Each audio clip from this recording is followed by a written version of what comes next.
Hi everyone, welcome back. Today I wanted to talk to you a little bit about some things you already have inside of you that you don't have to go out and get or order online. They're already in you to help you adapt and address the changes that are happening pretty much every day.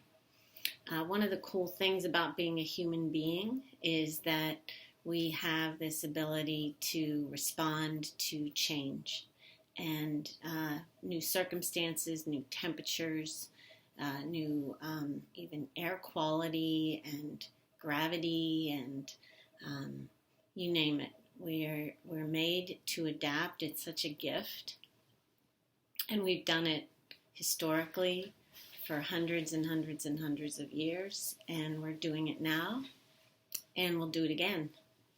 The problem is, as human beings, we are very resistant to change. We like things to be predictable and routine and the same. We like to know what's coming, and that's not a bad thing. It's just the way we are. At a time like now, when we don't have much control, it gets to be very unsettling, and what takes the biggest hit is our nervous system and our peace of mind and our ability to feel less fear and less anxiety. Everything gets ramped up.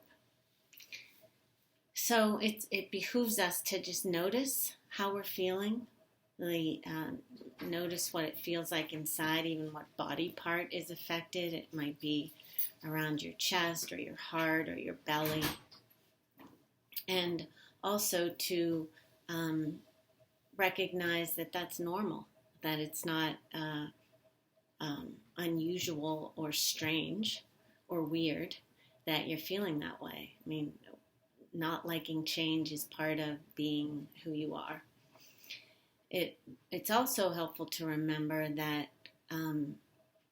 once you're feeling the way you do about something, whether it be good or bad or indifferent or bored, that you can make a change. You're not stuck, especially when it comes to your mental approach to things.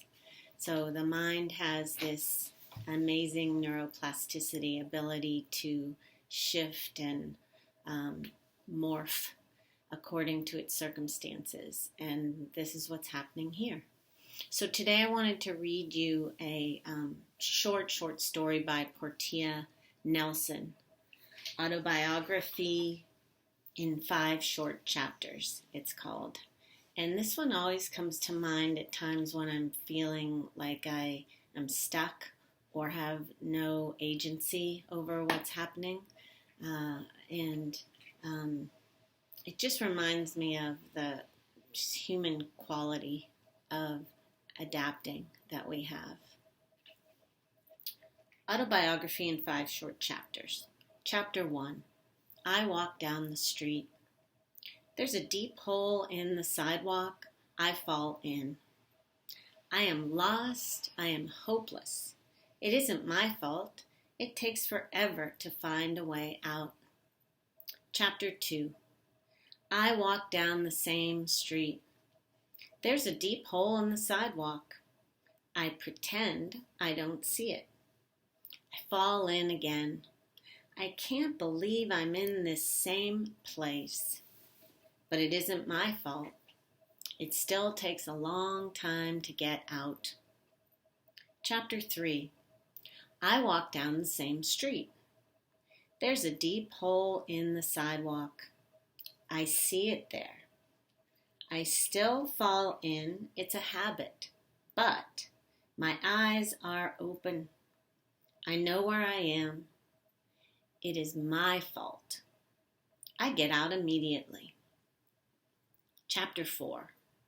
I walk down the same street. There's a deep hole in the sidewalk. I walk around it. Chapter 5.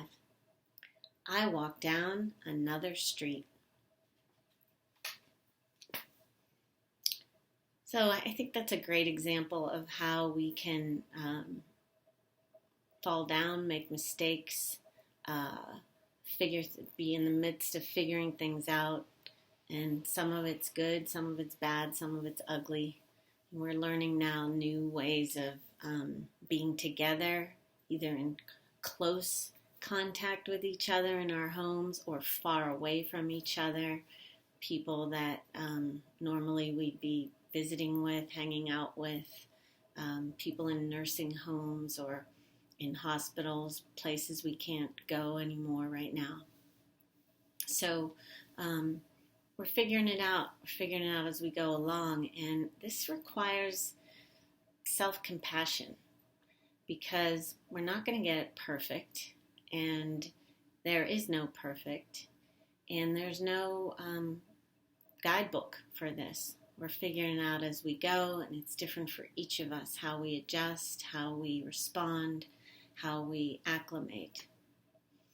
And so I hope it's just some comfort to you to know that inside of you innately is the ability to notice, to feel, to question, to sit on it for a little while, and then make a different choice. Or maybe you find that the choice you've already made is the perfectly right one and just keep doing that. So I wish you well in these days and times ahead, and I'll be back soon. Namaste.